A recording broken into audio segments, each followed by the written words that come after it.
Kennedy Agyapong be boot to Messia Pia Adom FM studios.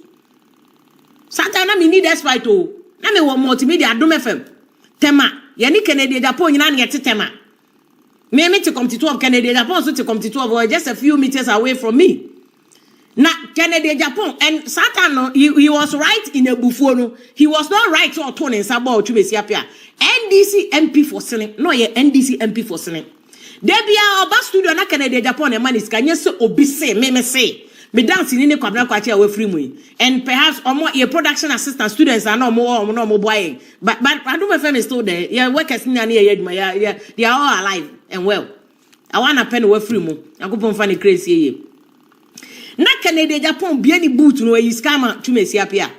To Messia Pia the motto and a beduma. That was how terrible it was. NDC free power after Rawlinson in 2000 no. None who children on the motto. Ya chro motto no who no fears. And only Kennedy Agyapong ye program me Kwabena Agyapong na ye host me na produce Kwabena Agyapong. But I was his production assistant mom there. Yes, my boss ne Kwabena Agyapong forever my boss, always will be my boss. On there me boni dia no maso Kwabena Agyapong. Oye nipa say. And Kennedy Agyapong ni obi a o mani sika no. Na Chumesia Pia ne Kennedy Agyapong nya banter on air NDC ni NPP dey ya anti na make we abrante ya ese na no waso camera di matemi tunufo. We no. A friend saying, Chumesia Pia ni Kennedy Agyapong obi o tumi tu ni bottom Kennedy Agyapong ma Chumesia Pia honorable Chumesia Pia ska on kind o boom bando no dia mano Kennedy Agyapong the positive side no say ni yemi ye the negative side ni atem didie no na omunya banta politics iti o Chumesia Pia say Kennedy Agyapong kra o drugs or drug okuta drug money any ade no tutu Kennedy Agyapong because over the years Kennedy Agyapong ba politics move from beginning amimi hu no 2001 ana make say no onim on pedede ono amoamo an ho later when he became a powerful voice in politics no Kennedy Agyapong was his normal self no buy which is the near thing because of enuntio to Messia Pia say sika na no the money dey bia no say o crowd here drugs and they tutu Kennedy Agyapong because he was already suffering under that perception no say now for some of the people who had in the past been arrested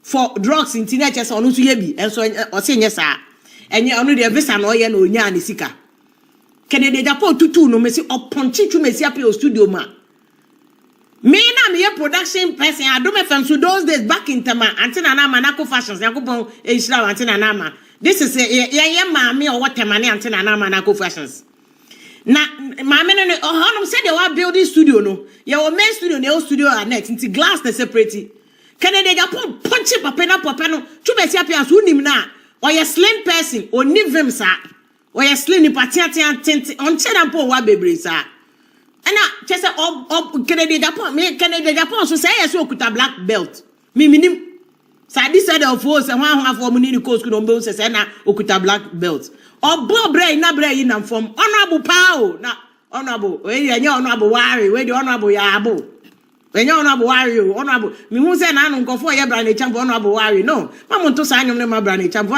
monto honorable worry ni brand champo was the winner of the primaries. If you look at the vote, numbers of Pulia, he was the winner. Timo Amoto honorable worry munja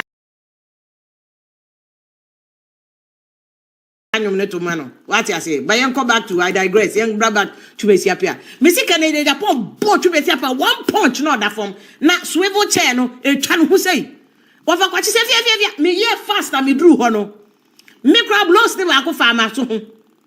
Blow no back a farmer so. Now, Fena, me pay honorable to Messia Pia from a phone. I didn't know better now, Konyanos. Oh, na Kennedy Agyapong, one, not coming from his leg. A channel catch up for your party and talk away me to me partner me here fast and PFE studio me man cantina one more quack me sometimes me at one me na and me dem pem baby fine of a quaching afe oh munya I'm saying of audio for hoje on board here bibeka me on boom yebinka.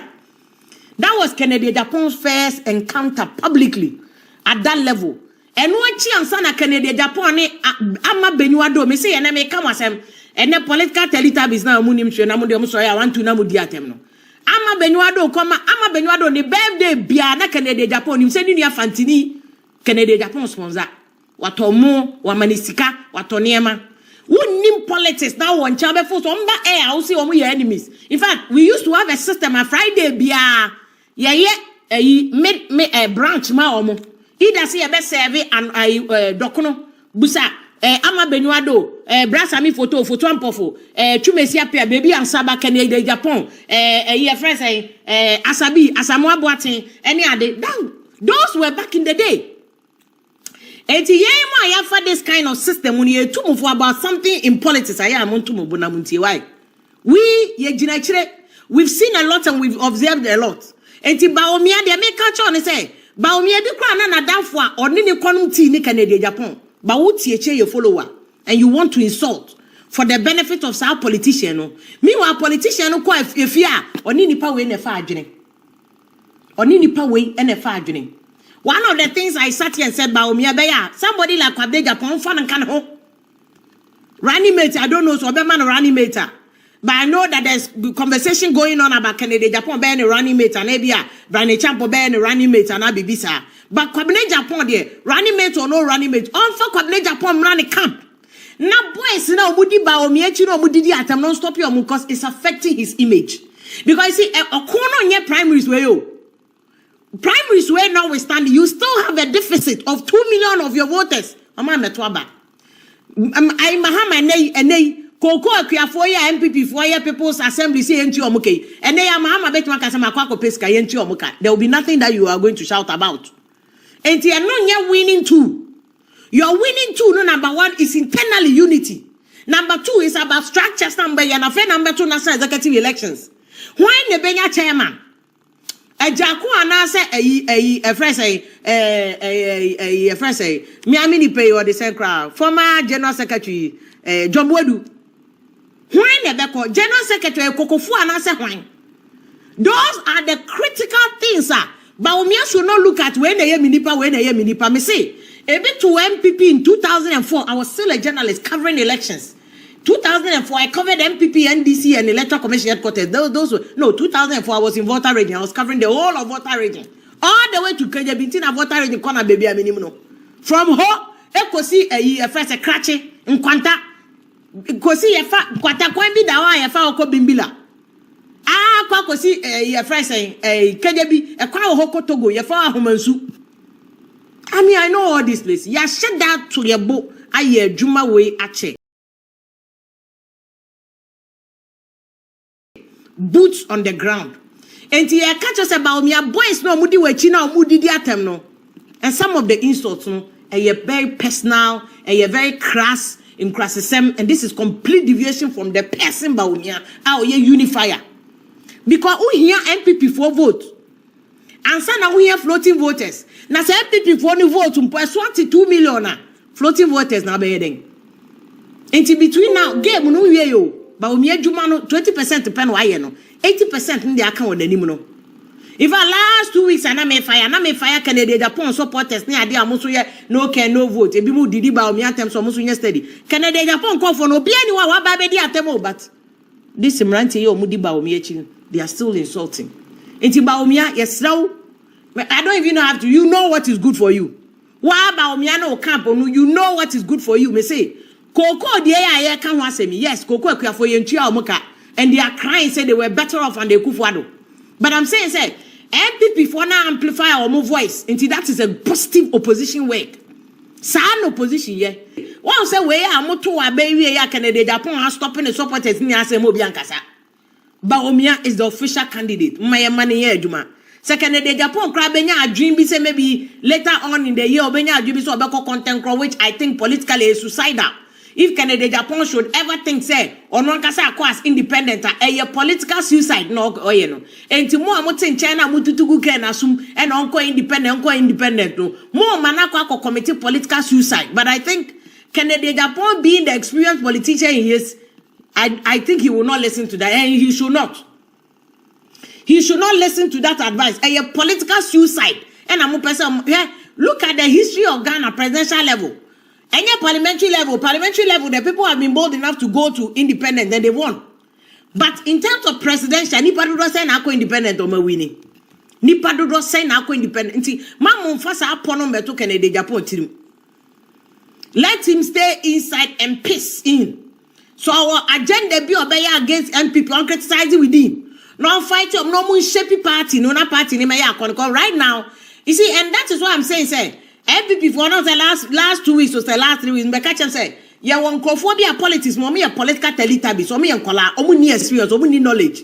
Those are the people that say, but the first thing they do, no more them. They are political teletabi. Someone saying, maybe I say, you NPP. It is our own person by political teletabi. Then you're not party now, you need to learn the history of the party. Now, you know, how can you help in shaping the future of the party? And I know Kennedy Agyapong being the kind of person he is. Because maybe I know when Kennedy Agyapong became MP in President Akufo's time. And I know the first time I've come back to Kennedy Agyapong by radio, so make us what's on Kasa or a businessman on the unpaid politics. I remember. So Kennedy Agyapong the minimum. You see? And that is why I begin in that Kennedy Agyapong. Now fire and Kojo no did attempt here and there. No, some of us no. Back in the day from Adom to for say Masajai, never affected. But that time, you know, any presidential ambition be John the same way. Oh, say ye, same money. Today, look, some of those things now by children. Although now, clearly you can see the Kennedy Agyapong is a different Kennedy Agyapong. But you see, politics, now it is adverts now, yeah, na yaton. The question is whether what you are selling, somebody is going to buy it for what you are presenting it as is. It is our person who told who say, we will be a cleaner. The question is whether nipa na opeso amuto no ombeto that you are cleaner na and they will not trust you. And some of the things that Kennedy Agyapong can in the past na chiche no kon. But granted, I know he was very bold and very positive. Say or can't say obia oye no can no vote. I think that was a very pronounced. That was a very like a very not just interesting. It was a very bold and positive statement that Kennedy Agyapong here and they said no more be no can no vote. Bawumia and we no modeneko. It's a be changing down the line in part. For me, that posture no was good. And that is why last time I make us say Bawumia so should extend the hand because him so be him say Bawumia from day one he's always a positive person. And from day one Bawumia chess or a unifier. From day one Bawumia chess or no supporting insults. But you see Crawford go Bawumia no mudidi attempt against their contenders and I was say Bawumia no mukasa because you see sometimes and they obey you. Yeah, law mukre will be a friendly agency. What you say? And I say, betimi charge you be we say kasi site you be for vicarious liability. We need be betimi da subayedi. And your silence would why you no can be construed emremu no. You betimi afane say why ye di na why ye hwehan na why hwe nipa ni cheche say they no support it. Enu bi kakra na that number ire me akosu say what team legal wise no. Because at SMBC na they are against your interests legally. Pecuniary interest, what you say, whatever interest, and was say when who taking steps to say, would be siano. What you say, so that the law of equity will support you, say, no idea way, achia, and idea na achia, because they are against your interest, and see, I know to one amount.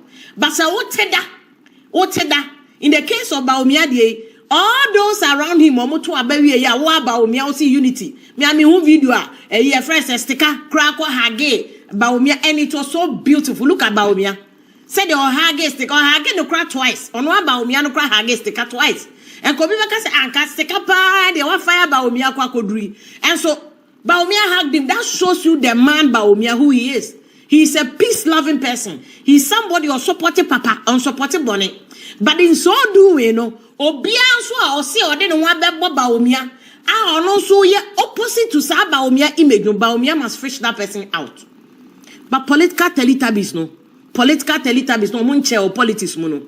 And your age in American, a experience in politics. Somebody like me who has covered politics for over 20 years. And that is no joke. And that is no bluffery. That is no friend saying puffery. I am saying it, I'm just being demure, but I'm also being truthful. And also being accurate. Say, I've covered politics since 2001. The first election, President Akufo election, first one. I was part of the election reporter. Although now I was a student, I was part of it. If you were somebody like me, I'm a tip politics. I mean, you said maybe one man. I was so young in it. It be Nari Kennedy Agyapong. Sen ko hunu sa time no. Nyansa ni nyansa ojimi a ohu. Otimase. Sisubium. Senyanseni. Nyanseni. Ojimia uhu. Yo. Se Afenyo Markins. Onene domino. Se nkomu nyansa nkomu so majimi pa. Utmasi. Wo kan IMF no. Na wo kase IMF ntina dollar ejina baby ejina ntina inflation ejina baby ejina anyemu na muri yakọ IMF so adenti na momu ho na IMF wo ho no dollar 90 ma mebu baby adri anu na ye kase wuni nyansa obi nso wajimi pa what ma say because momu na muri yakọ IMF moni aban a mo ba aban mu no na owura mahama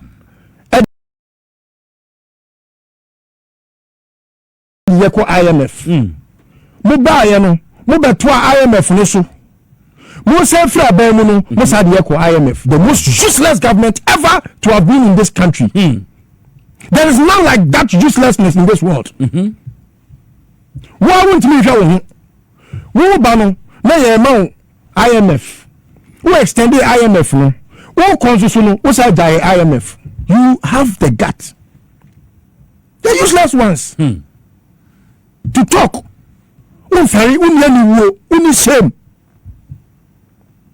and then which we do want to trauma yourself or my boy me come yourself obi a yeti man we mu na yade aba obi esu printing kwa we wiase we mu enu megu amafo ho kwa nyi nipa ho tire won nipa printing kwa osimedie yare na aba no me gira yare no so dia gemoto e de COVID tax e Ghana ha you have the guts very serious to speak in this country just because you will be a fair democracy to kwasia timikasa na nyansa de mu wetie bi any day ube be ready on TV ya ube who NPP no the Ghanaian gets infuriated the more it will be more so now you go to about next one no mean that 28% I am person made the ekroma because the more they speak the more they anger the streets and the more they decline so they should keep up. It's good. At least democracy allows for any fool or any idiot to speak. They say komuni nyansa komuni so majimi pa papa oman we ya yetimi for the first time in the history of this country who do we see Akoto phone so a person will transmit this channel from one phone to the other na mudi Bawumia na musimu ya digitization the first person that introduced digitization in this country proper Adom Mahama sir even as communication minister on a yes advert in the baby and make us say yes when the mobile phone bagana onu mo de ho asafo hene onu no ko fa fiber optics bagana ha wa mo de ho asafo hene do ma amata na mimi uba aye adwuma uba no mu nam Bawumia ma no krom wale na wona na mu free e no mu nya GPS no e de be ye uba no e won kran ha musimu na bibia de time na be bae interoperability Bawumia president for the first time no now it means send it from MTN to Tigo we anya da bia sir uko space to space for anase ayi for vendors yi wa no omu service come on ani na yeden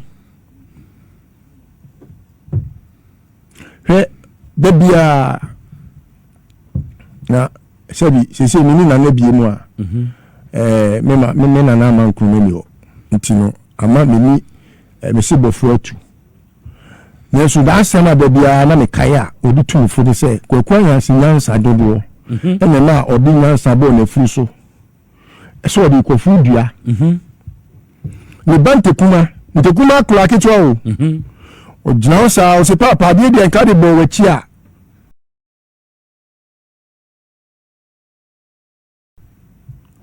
eni nyansa ne ba ku no waja no fu no sa na ene internet nti okwasie ni ayeden ate ama atrosem kana city kwan so enada me fese bua kwan so e dia gitumi eni hobio kwase ani atia ma agro na gu agro a eye kutuma me hwe oto agro se me kodintro ato aban so ene jo mama inflation na ekpedi eduna no it's having a positive impact on the Ghanaian society anya biano for the first time yen discuss depreciation of the city bien appreciation of the city appreciation de bia and then they discuss the decline in the furnace goods and services prices meboa and then enema na kane no the turn abroading eba form now say adoba for e bia dance here say car ko ba krampo no we bua ba form battery we bua ba form all because of dollar. So we are import driven economy. Now bibia we are no eye amanone na wo kra nyoma ebe yisu o man mu a eye sika wo de kwoto nyoma wa amanone ho enkomo ne yedie sa na sa sika na na gina brand ntino ene amafo ko China ba wa last year when one no ntimi ko China for the first time ebinum I can even use my mom. For 8 years, I think say just about 4 trips per. Oh, 8 years. 4 trips. When she could do that in a year, every quarter, every quarter. And Kawani container bia quarter bia the only container me every times 4 years. Say 8. Say no the whole of the 8 years no when you container 4. The whole of the 8 years when you container 4. Wow. You have the guts. Just 1 year, or when you contain more than 9. You have the guts. Kwagadi for the kubusa. I said no marking. I don't think a Bible can a mebisa mo. It says here you lose here. Or kwadi for ko abwanted yaho. Kosiana kwa ine hu nyansa. So the bad politics mo NPP for enkwasi afro sebi. With the sebi na shero say Nemu of Akufo Addo na Nyankopon enkana kuma onka wo ti sebe nkwasifo no entina ni say okwadufo NPP ko enkatie nyansani yehoni suboni John Mahama ho ko suana kwan yehuni nyansa o de ba politics mu a sa na ebe ye no eno ebe yehoni sempa etire a etosu mienu enu na John Mahama woni you are all coming pens as one. A honey actual say. Or quadrifo NPP ni ko osuboni yohani John Mahama ho ko suana kwan na hu nyansa. Na hu nyansa u jimi a ubehu. Na o press conference na wo yemi nyansa bebem. Obi ko na wakwa bienya ko ba ko homa. Na ni stewardship at the judiciary no aye krabehwe se na ebe ya onkototo papa so na wonye armchair leader Afanyo market is an armchair leader. Where does he go to? He doesn't even visit the markets to understand the scope of what is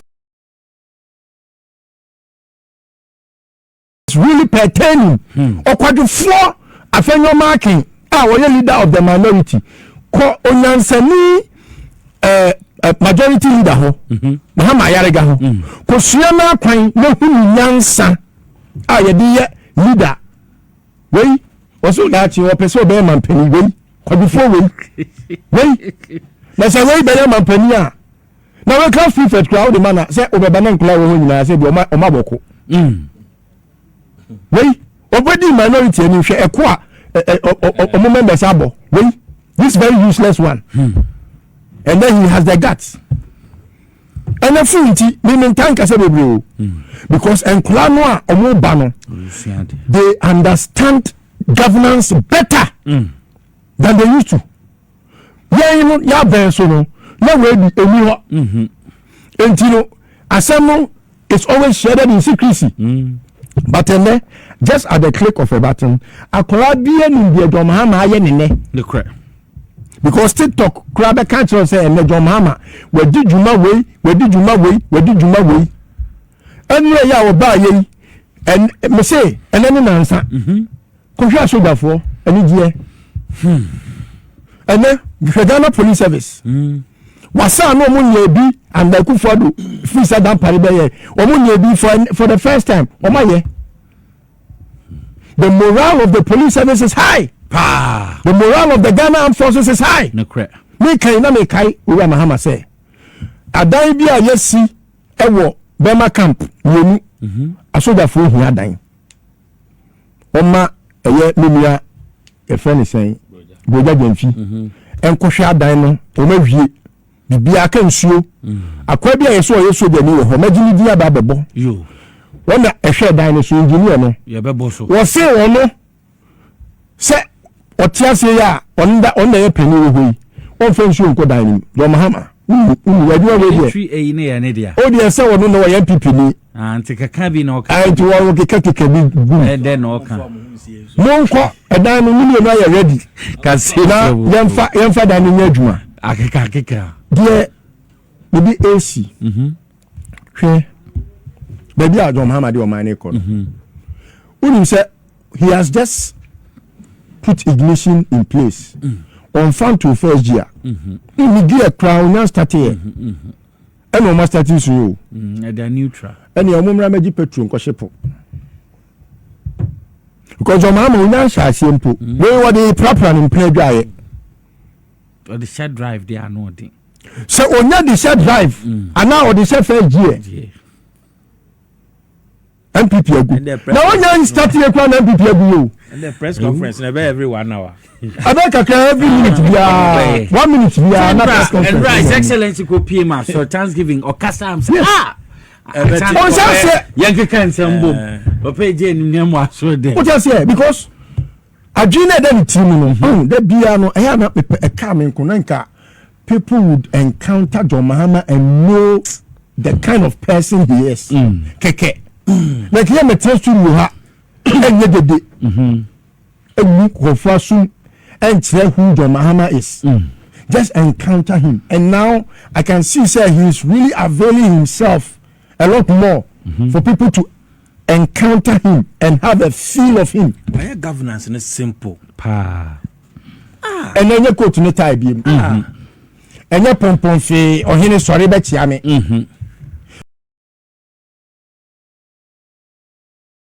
what they are not to form.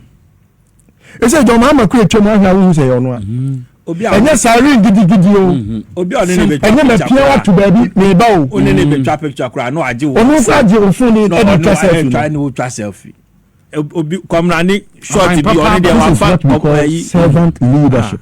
Come on by papa etino NPP mesira wo say petrol boy fofofo ye di gun sanyina they say petrol ye di gun sa yes they say so videos na ba bibia hawa wo de to petrol me wo ska me be to petrol amomo omo me diska no mo ko to petrol na me am to petrol ne momo no mo ko shase no mo shepu because nya de omo kan yetie sanko mu ni nyansa nka memu a mu bu no efie nwotwe atwa mu no komba be paga na focha omo fele komu di su ene mpenten kwa be paga na focha abanya wo akokra ne abre wadi ni sika ba obusia o se mafa o se me aban no mafa na ada me aban no mepe na metua wo ka wa wo sika akokra no go ka afa wo Ken Ofori Atta na odi mu anim no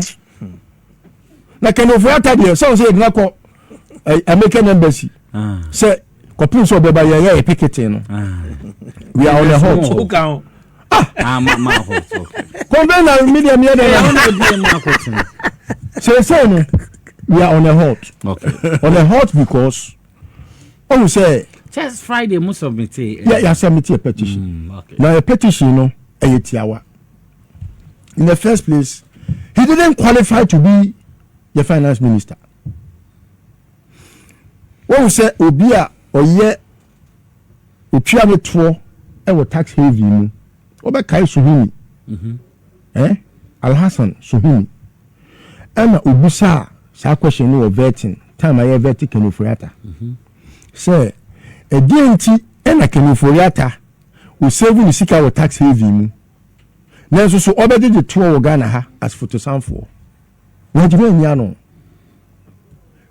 That was the beginning of the crisis. Ken Ofori Atta the first person in this Fourth Republic was born my Ghana chrono under the guise of Obutan. Okoje sneti fosika. You can Google it. If you run in Sabemo, say or no by basis ya dying ama pensioners and not pensioners. $12 million. Then $12 million. Ken Ofori Atta. And yes, Ikaba Rollins time. $12 million. Such a criminal. Now we not buy for to stand for because a your cousin. Now the baby. Obaye, the first deal our year we Ghana ha, a Franklin templating. Bond that was signed What is here? We are good in court. Ken Ofori Atta, we a motor for a wrong name some, and like you said, that benum, and na pamfo, ahwehwem. Sem lankasa ho. And somewhere a war no, a chair or tree a woman, sika. That is why I was telling you every day, sir. Akufo Addo cannot account for 10% of monies they accrued from 2017 to 2025 January. Omudia Benyanima, Omampeni Mahama. They can't account for 10%. And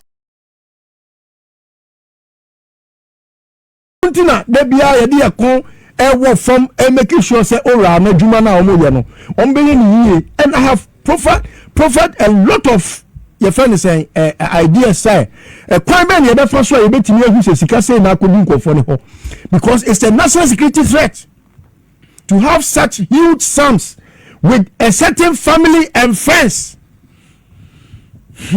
Now say dollar ya kan wa se ni unu so mu ko sia say mu e di dollar no e twi omo dollar fee system mu se ne dollar ho be kwa atwe unu se se nya ban e na emu de wo ya e ka dollar no kwa atwe na nzen ya. Yes, that is the family and friend for you. And look to make a change this aban say omo ma omani na what is abo wo na mo nyini kwafo ne campaign na mo put their feet to the fire of accountability. Because the best way to know your losses and say sika say na efi January 2017 to January 2025 Akufo Addo ni Bawumia ban akonfo aban no moje ye uvia sika say na mo de bo man ne wo bra mo se mo di akwan no mo ma quantity surveillance nko ho ye susu akwan do mo ye mo di bi si agenda 111 mo mi enkohwe agenda 111 no ye wo surveillance wo ho mo di bi ye quantity surveillance wo ho mo di bi ye enoma bebre enoma mo di ye no ye quantify ni nyina ni hu how much in terms of money and almost spending here. So what is says can almost spending Ghana who free ma 10%. They have more than 90% with them. So on that score, if you want to find out how much money Ghana has lost to their family and friends, decentralize the amount of money they have taken.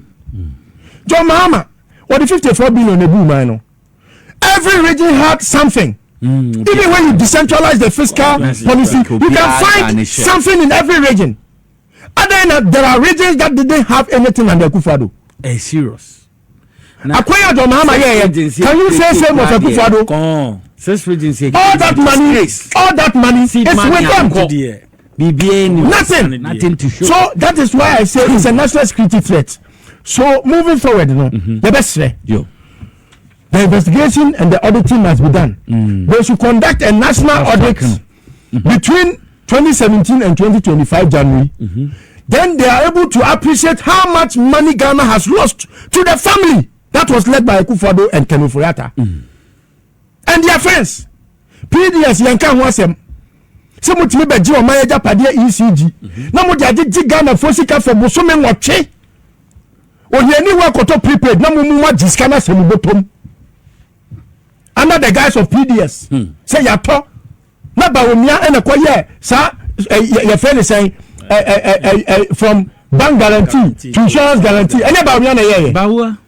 Bawumia na kwasa no sa koye sa me se me man kola djuma nipa 100,000 djuma NAPO na Bawumia corruption NAPO and omudi na Bawumia corruption no evia o my way o ma fa nipa 20,000 djuma mpo nipa 80,000 no times 700 per month ayesen omudi omuka 6 months and omudi boy. So when we are talking about these people 100 criminals, it looks like the NDC is treating them with kiss gloves. Oh yes. I don't think any question can people need to be an Ghana with this multitudes of a new war, bunch of a new war. Any question come to be a man of Ghana. I agree with you. Thanks for watching. Like and share the video. You can also drop your comment. Please don't forget to subscribe. Click on the bell to turn on the notification.